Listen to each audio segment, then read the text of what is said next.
So Mandarin export, like any other business, sometimes there are ups and downs. So sometimes our Mandarin suppliers, they make profit, sometimes they make loss.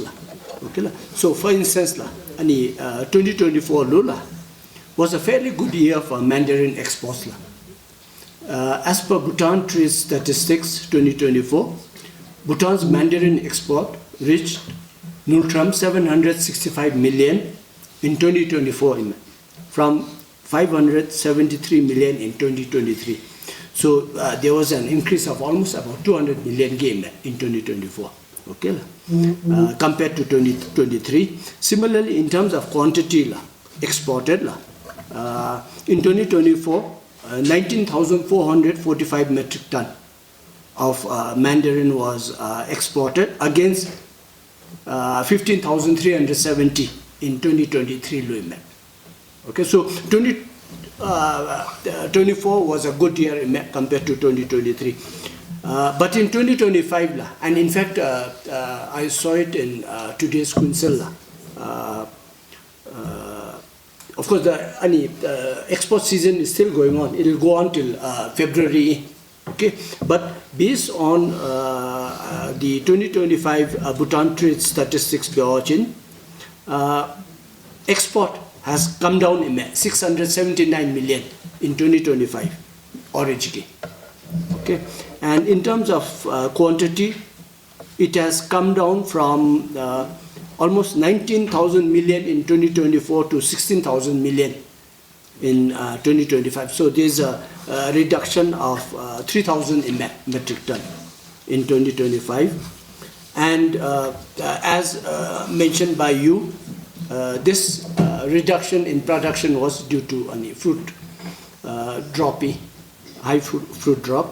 And basically what has happened is when this Mandarin exporters buy orange, they do it a couple of months before the harvest.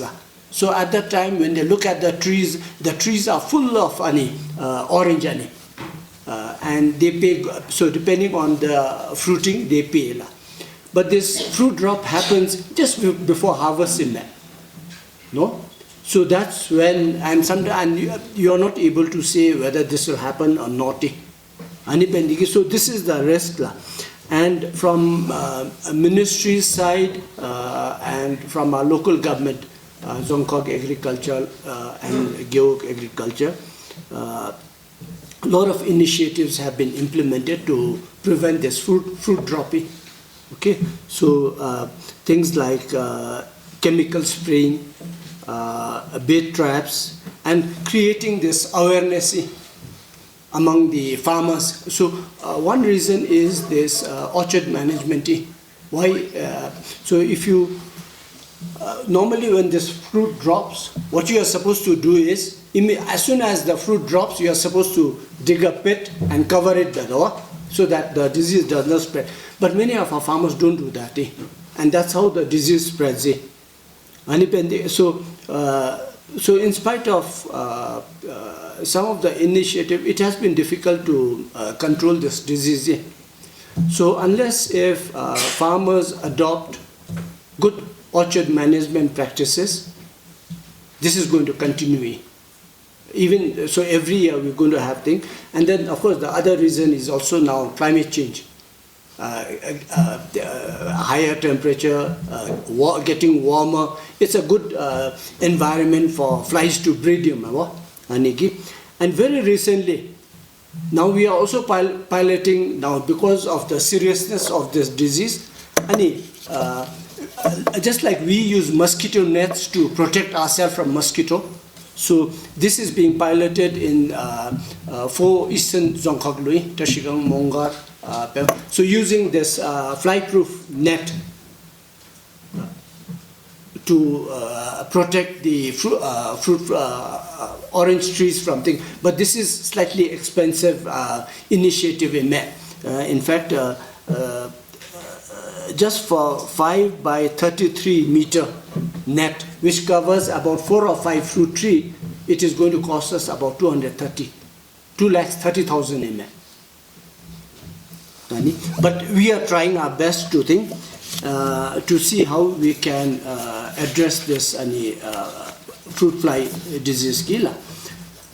And with regard to your very specific question, if the ministry is exploring alternate arrangement that would not require full advance payment by Mandarin supplier, the answer is no at this stage.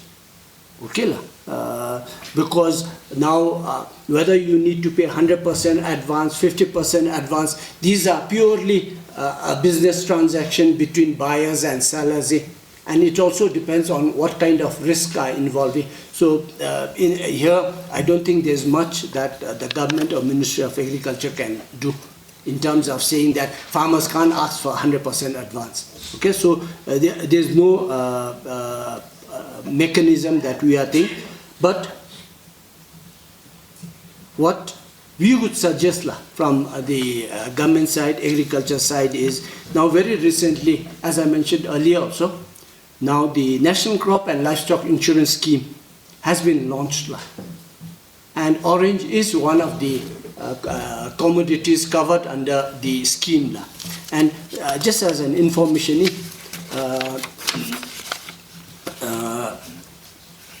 so the farmers have to pay, now if a farmer is interested to insure their orchard, orange orchard, farmers have to pay a premium of 5.8% of the value of that orchard.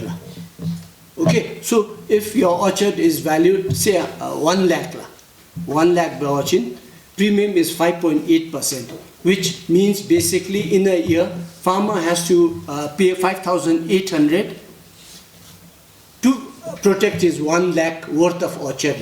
And even this 5.8%, 50% is supported by the government. So farmers just have to pay 2,900, and 2,900 premium government will pay.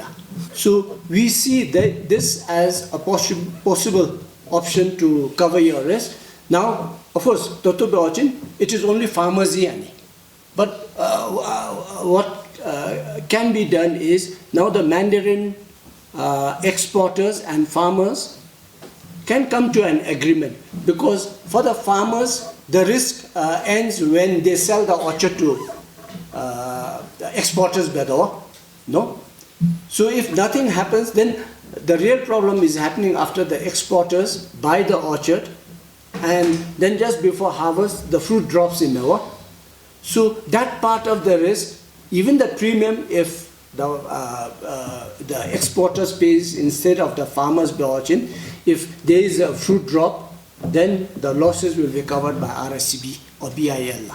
So that is an option we see, but direct in terms of now basically what we are mentioning is, if there is profit we keep it, if there is loss government pays. So this is not there.